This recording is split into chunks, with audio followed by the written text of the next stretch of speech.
예, 할렐루야. 이렇게 오늘 거룩하고 복된 주일을 맞이해서 특별히 충청남도 아산시로 이렇게 이사를 와서 두 번째 이렇게 또 말씀 우리가 듣는 시간 됐습니다.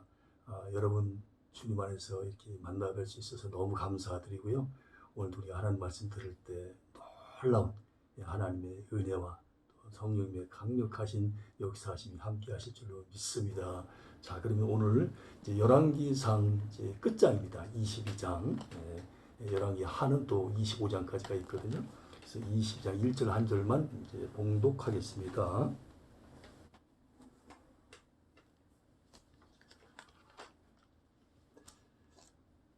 시리아와 이스라엘 사이에는 3년 동안이나 전쟁이 없었다.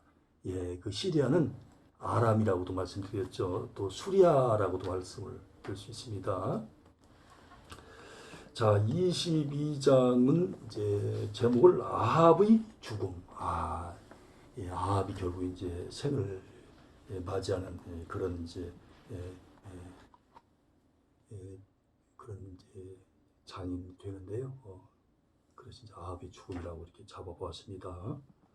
자, 세 분에서 말씀드리면 1절부터 4절까지는 아합과 유다왕 여호사밧의 동맹, 5절부터 12절까지는 길르앗 라못의 침공에 대한 거짓 선지자들의 예언, 13절부터 28절까지는 참 선지자 미가야의 예언, 29절부터 40절까지는 아합의 죽음, 41절부터 50절까지는 여호사밧의 통치, 그리고 51절부터 53절까지는 북이스라엘 아하시아의 통치. 이렇게 이제 세 편에서 말씀을 드립니다.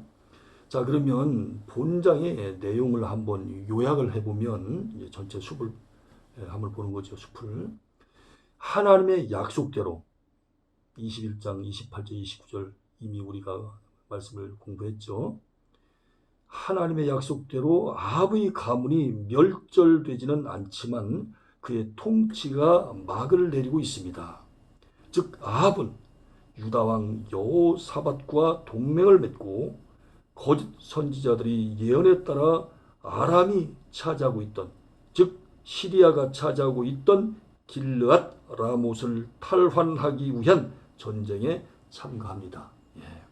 그렇지만 참 선지자 미가야의 예언대로 아합은 길앗 라못의 전투에서 최후를 맞이하고 맙니다. 본서에서 특별히 이스라엘 왕 아합의 역사를 이처럼 길게 서술하는 것은 결코 그가 훌륭한 왕이기 때문이 아니고 그의 시대에 활약한 열심히 특심했던 선지자 엘리야의 사역 때문임을 우리는 잊지 말아야 합니다. 그래서 그 내용이 16장 29절에서부터 22장 40절까지 이렇게 나와 있거든요. 굉장히 길게 서술되어 있잖아요. 그리고 본장에서는 유다 왕 여호사밧의 선정과 북이스라엘 왕 아하시아의 악적이 잘 대두됨으로써 본서 전체의 끝을 맺고 있습니다. 열왕기상 22장이 열왕기상 마지막 장이라고 말씀드렸잖아요. 자, 이번에는 1절부터 4절 말씀을 가지고 이스라엘 왕 아합과 유다 왕 여호사밧의 동맹이 지닌 역사적 의의는 무엇인지, 역사적 의의가 무엇인지 이 부분을 한번 알아보도록 하겠습니다. 20장에서 두 번에 걸친 전쟁이 끝난 후에 아람과 북이스라엘 사이에는 3년간 전쟁이 없이 지냅니다. 그런데 유다왕 여호사밧이 이스라엘 왕 아합의 딸을 며느리로 맡고 열왕기하 8장 18절 역기하 18장 1절에 나와 있거든요. 우호 관계를 맺음으로써 르호보암과 여로보암 이후 계속되어 온 남북의 긴장 관계가 완전히 해소되고 화해 시대의 문이 열리게 됩니다. 자, 이게 겉으로 보기에는 굉장히 좋아 보이잖아요. 그런데 막상 내용을 들어가 보면 그렇지 않다는 겁니다. 그 부분은 우리가 뒤에서 말씀을 듣도록 하겠습니다. 즉 이스라엘은 이스라엘을 방문한 여호사밧이 아합의 길랏 라못 공격에 대한 계획을 듣고 친히 참전할 정도로 남북 관계가 개선된 것입니다.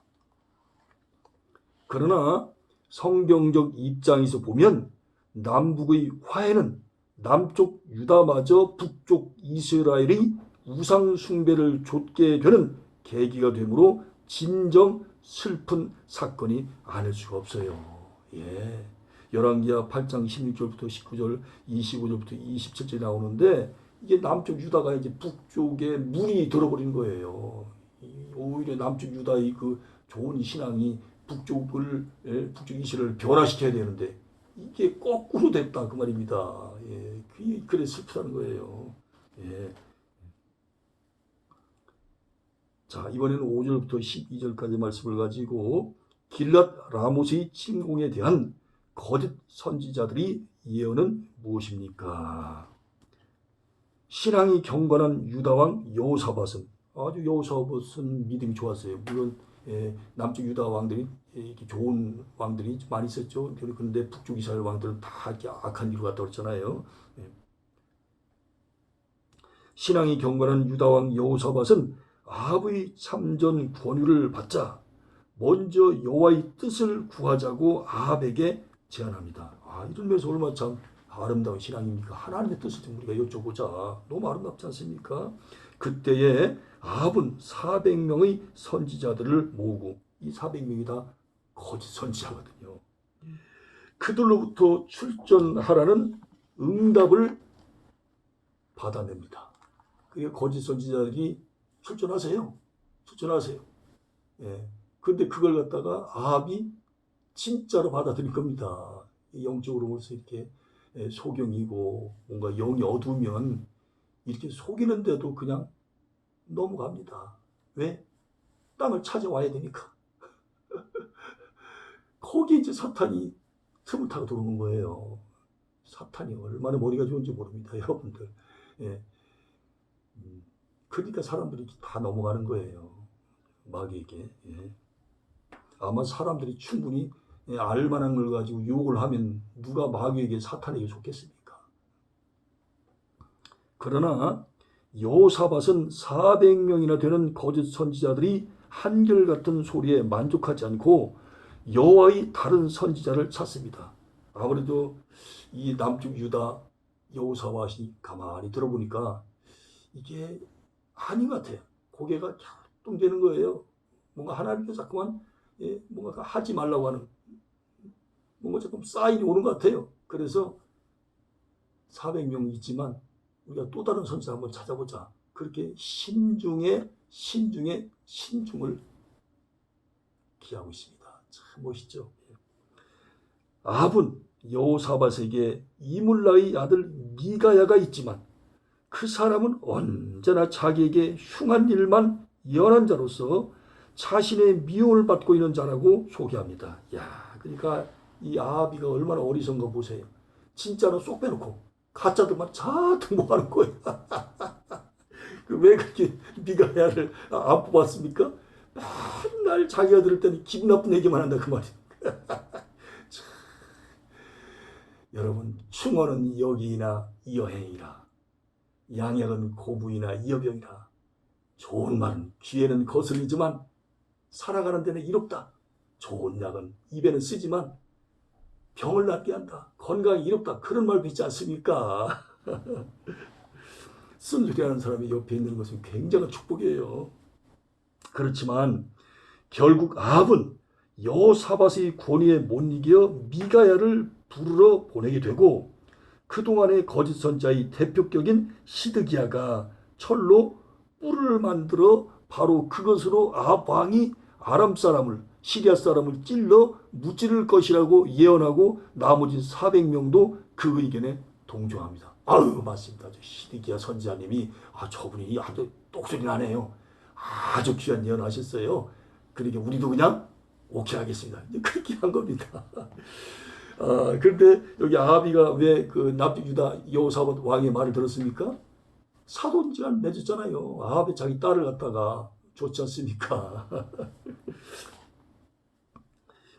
우리는 여기서 거짓 선지자들이 악한 사람들과 속이는 자들은 더욱 악하여져서 속이기도 하고 속기도 하나니, 디모데후서 3장 13절에 나오는 말씀처럼 악한 영들에게 사로잡혀 과연 자기들이 말하는 자체가 확실한가도 깨닫지 못하고 있음을 알 수가 있어요. 그러니까 자기가 지금 하나님 뜻대로 가고 있는지, 하나님의 말씀대로 불순종하고 있는지 그것조차도 모르고 있는 거예요. 얼마나 답답합니까? 자, 이번에는 13절부터 28절 말씀을 가지고 참 선지자, 진짜 선지자 미가야가 여호사밧과 아합에게 준 예언의 내용은 무엇입니까? 자, 하나님 말씀을 미가야에게 주시는 거죠. 미가야는 자기를 부러온 사자를 통하여 거짓 선지자 400명의 견해를 듣고 그들과 똑같이 예언해 줄 것을 요구받지만 14절에서 이렇게 미가야는 말씀하고 있습니다. 여호와의 사심을 가리켜 맹세하노니 여호와께서 내게 말씀하시는 것 곧 그것을 내가 말하리라고 그렇게 다짐을 합니다. 자, 무슨 말씀입니까? 하나님께서 나에게 주신 그 말씀만 전하겠다, 그 말씀입니다. 보태지도 않고 빼지도 않고 도와지도 않고 감하지도 않고, 그렇게 하겠다는 말씀 아니겠습니까? 그리고 실제로 아합 왕의 질문을 받게 되자 미가야는 15절에서 올라가서 승리를 얻으소서, 여호와께서 그 성을 왕의 손에 붙이시리이다 라고 냉소적으로 그렇게 대꾸를 합니다. 그러자 미가야의 말이 비웃음과 조롱에 가득 찬 것임을 느낀 아합은 진실을 말하라고 다그치게 되고 결국 미가야는 이번 전쟁에서 아합이 죽고 이스라엘의 혼란이 닥쳐올 것이라고 하는 것을 17절에서 말씀하고 있습니다. 이야, 이게 웬일입니까? 아까 가짜 선지자들 어떻게 했습니까? 이긴다고 그랬잖아요. 무조건 싸우면 이긴다. 그런데 지금 참 선지자, 진짜 선지자 미가야는 뭐라고 얘기합니까? 아합 왕, 당신은 이번 전쟁에서 죽습니다. 그리고 이스라엘에는 대혼란이 일어날 것입니다. 왜? 왕이 죽으니까. 지도자가 없으니까. 자, 그러니 얼마나 가슴 떨리는 말씀입니까? 이런 말씀 자꾸 전하니까 아합 왕이 싫어하는 거예요. 그러면 자기가 듣기 싫은 말을 하게 되면 하나님께서 저 종을 통해서 나에게 내가 듣기에는 좀 쓴 얘기처럼 그렇게 말씀이 들리지만 내가 여기서 빨리 회개하고 하나님 뜻대로 살고 철저히 주님만을 기쁘게 해드리고 살아야 되겠다. 이렇게 하면 사는 것이 아니겠습니까? 회개하면 되잖아요. 그게 이렇게 뭐 어렵다고 참 이런 이제 죽음까지 오게 됩니까? 참 안타깝죠. 그렇지만 이 말을 듣고도 아합은 여호사밧이 출전을 거부할까 염려하여 애써 미가의 말을 무시해버립니다. 여러분, 미가야의 말을 무시한다는 말은 곧 누구를 무시하는 겁니까? 그 말씀을 주신 하나님을 무시하는 겁니다. 그러나 30절에 나타난 것처럼 아합이 왕복을 벗고 변장한 채 싸움에 임한 것을 보면 이제 왕복을 입지 않고 왕이 입는 옷을 입지 않고 일반 국민들이 입는 아마 옷을 입었던가 봐요. 그런 걸 보면 이거 진짜 나 죽을지도 모르네. 이제 겁이 좀 겁이 나니까 이렇게 변장을 하는 것이 아니겠습니까? 임한 것을 보면 그는 미가야의 예언이 사실일지도 모른다는 두려움을 느꼈음이 분명합니다. 진실을 외친 미가야는 그러면 어떤 대접을 받았습니까? 이게 바로 이제 하나님의 뜻대로 살아가는 사람들의 고민이에요, 고민. 하나님의 말씀대로 살면 뭔가 좀 칭찬받고 박수받고 그리고 뭔가 막 물질의 복도 받고 또 낮은 자리에서 좀 더 높은 자리에 올라가기도 하고 뭔가 눈에 보이는 것들이 나타나면 더 좋을 텐데 이건 반대 방향으로 이제 일이 전개가 되거든요. 자, 그럼 그것이 무엇인지를 한번 우리가 알아보도록 할게요. 8절부터 18절에 보면 원래 악담만 늘어놓는 자라고 그렇게 모욕당했습니다. 저 미가야는 좀 항상 악담만 하는구만. 그렇게 이제 모욕을 당했어요. 그리고 24절에 가서 보면 거짓 선지자로부터 뺨을 맞습니다. 아주 귀시자들을 맞아요. 뺨을 맞고 하나님의 영을 받지 못한 영적 사기꾼이라는 모함을 당했습니다. 야, 세상에 이거보다 더 모욕적인 말이 어딨어요. 영적 사기꾼. 예, 너는 하나님의 영도 받지 못하면서 말이야 사기친다고. 사실 자기들이 영적 사기꾼이면서 그 얘기를 듣습니다. 그리고 27절에 가서는 감옥에 갇혀 고생의 떡과 고생의 물을 먹게 되었습니다. 야, 이제 깜빵까지 들어가네. 여러분, 그러니까 우리가 하나님의 뜻대로 산다고 해서 항상 나한테 뭐 좋은 것들이 계속 올 거라고 아예 생각하지 마세요. 그러면 우리가 하나님 일을 하는 데서 넘어집니다. 그리고 시험이 들어요. 결국 이렇게 보면 그는 거짓과 이 타협을 거부하고 오직 하나님의 말씀만 증거하며 진실을 주장하다가 육체적, 정신적 모든 고통을, 박해를 다 당하게 된 셈입니다. 그럼에도 불구하고 끝까지 불의에 대해 굴종하지 않고 오직 자기 길로 나갔던 미가야의 모습에서 우리는 보라, 이제 나는 심령의 매임을 받아 예루살렘으로 가는데 저기서 무슨 일을 만날는지 알지 못하노라. 오직 성령이 각성해서 내게 증거하여 결박과 환난이 나를 기다린다 하시나 나의 달려갈 길과 주 예수께 받은 사명 곧 하나님의 은혜의 복음 증거하는 일을 마치려 하면은 나의 생명을 조금도 귀한 것으로 여기지 아니하노라는 사도 바울의 외침을 생각하게 됩니다. 이 얼마나 참 귀한 말씀입니까? 저는 이 말씀 읽을 때마다 눈물이 나오려고 그래요. 너무나 감동스러워요. 사도행전 20장 20절부터 24절이 나와 있지 않습니까? 너무나 유용한 말씀 아닙니까? 내가 복음 전하다가 순교를 당한다 할지라도 나는 예루살렘으로 기꺼이 가고야 할 것입니다. 성령님도 가지 말라고 하시지만 그래도 내 목숨 주를 위해서 바치겠습니다. 와, 참 이 성령님도 감동받으실 거예요. 진짜. 주를 위해서 죽겠다는데 뭐 어떡할 거예요? 주를 위해서 자기 목숨 하나 내놓겠다는데. 진짜 너무나 감동이 밀려옵니다. 비록 성도의 길이 누구도 알아주지 않는 외롭고 쓸쓸하며 고난과 멸시의 길이라 할지라도 그러나 이 길이 마땅히 나의 달려갈 길이요 의의 길이므로 우리는 걸음을 조금도 늦추지 말고 주께서 예비하신 멸류관을 바라보며 오직 앞으로만 나아가야 하겠습니다. 자, 이번에는 29절부터 40절까지 말씀을 가지고 아합이 죽음을 맞이하게 된 원인은 무엇인지 알아보겠습니다. 아합이 죽음을 맞이하는 가장 근본적인 원인은 하나님께서 참 선지자 미가엘을 통하여 말씀하신 예언을 무시하고 여호사밧과 함께 길랏 라모스의 전투에 참가했기 때문입니다. 하나님께서는 말리셨잖아요. 거기 가면 죽는다. 이게 마지막 어떻게 보면 회개할 수 있는 기회를 주신 거예요, 하나님. 그런데도 말을 안 들어요. 그런데도 얼마나 아합 왕에게 이세벨에게 회개할 수 있는 기회를 얼마나 많이 주셨습니까? 근데 다 무시해버리는 거예요. 이게 마지막 회개 기회거든요. 그런데도 순종하지 않습니다. 즉 아합은 자기가 가는 길이 곧 죽음의 길임을 깨닫지 못한 것입니다. 그러므로 그가 아무리 변장한 채 참전했다 하더라도 적군들의 눈은 속일 수 있었을는지 모르지만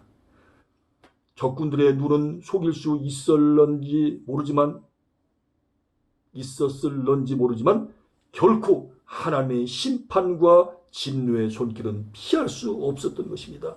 34절, 35절에 나와 있지 않습니까? 사람의 눈은 속일 수 있어요. 그런데 하나님의 심판과 하나님의 진노를 갖다가 피할 수 있겠습니까? 하나님의 눈을 피할 수 있고 하나님의 눈을 속일 수 있겠습니까? 어림도 없는 얘기죠.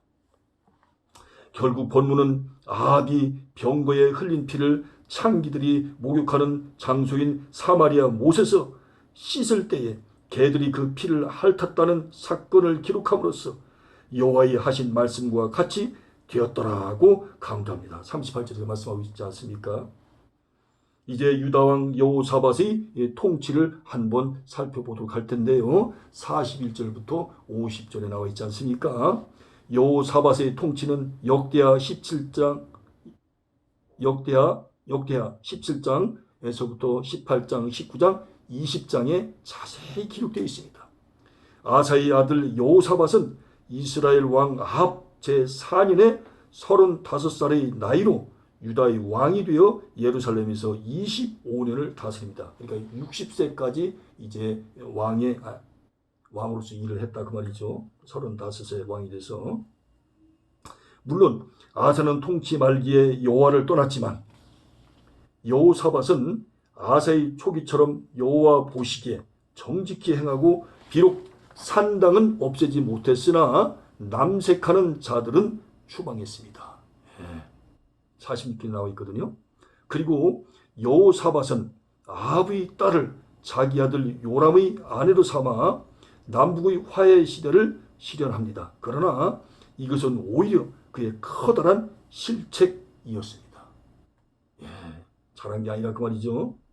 또한 여호사밧은 아합의 아들 아하시아와 연합하여 아카바만에 있는 에시온 게벨에서 배를 만들었으나 첫 항해를 하기도 전에 엘리에셀의 예언대로 배가 파손하고 맙니다. 배가 깨졌다 그 말입니다. 그러니까 하나님께서는 지금 아합과 관련된 일은 하나님께서는 다 실패하도록 그렇게 섭리하시는 것을 볼 수가 있습니다. 그러니까 지금 여호사밧이 아합의 딸과 아들을 이제 자기 아들을 이제 아합의 딸과 결혼시킨 것은 잘한 것이 아니었다는 겁니다. 자, 이번에는 51절부터 53절까지 말씀을 가지고 이스라엘 왕 아하시아의 통치를 살펴보도록 하겠습니다. 북쪽 이스라엘 왕이거든요. 유다 왕 여호사밧 제17년에 아합의 아들 아하시아가 사마리아에서 이스라엘이 왕이 되어 2년간 통치합니다. 그의 통치에 관한 기록은 열왕기하 1장 1절부터 18절에 계속되고 있습니다. 한편 52절 53절에 기록된 아하시아에 대한 평가를 보면 첫째로 여호와 보시기에 악을 행하고, 두 번째 그 아버지 아합과 어머니 이세벨이 길로 행하며, 세 번째로 북쪽 이스라엘의 초대왕인 느밧의 아들 여로보암의 길로 행했다고 합니다. 즉 본서의 기록자는 아하시아의 행적이 그 아버지의 온갖 행적같이 바알을 섬겨 숭배하고 이스라엘이 하나님 여호와의 노를 격동한 것뿐이라고 그렇게 평가를 합니다. 굉장히 악한 왕이었다 그 말이죠. 이제 41절부터 53절까지 말씀을 가지고 유다의 여호사밧과 이스라엘이 아하시아의 통치를 비교해 볼 때에 나타나는 특징은 무엇인지에 대해서 알아보도록 하겠습니다. 비단 두 사람뿐만 아니라 남북 왕조의 다른 왕들이 치적을 비교해 볼 때에도 남쪽 유다에는 아직까지 하나님께서 다윗과의 언약에 근거하여 은총을 베풀고 있지만 북쪽 이스라엘은 아수르의 침략으로 인하여 이루어질 멸망을 향하여 줄다름치고 있음을 간파할 수가 있습니다. 열왕기하 17장 1절부터 41절에 그 내용이 자세히 나와 있거든요.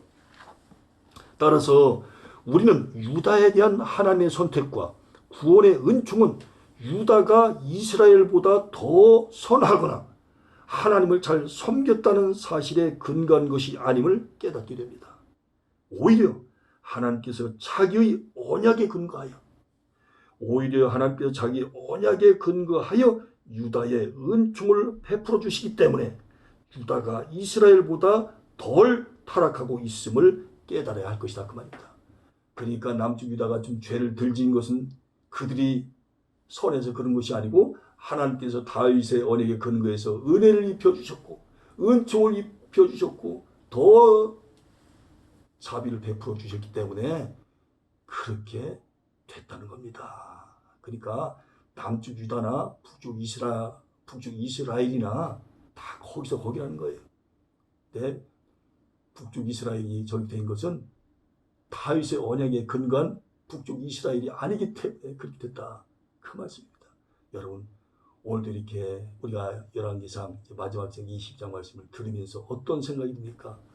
오늘 이 시간 우리가 숨 쉬는 것도 내가 은혜 안에서 사는 것도 다 하나님의 축복 가운데 사는 것도 다 하나님 우리를 보호하시고 정말 하나님께서 우리에게 은혜를 입혀 주셔서 이렇게 살아가는 것이 아니겠습니까?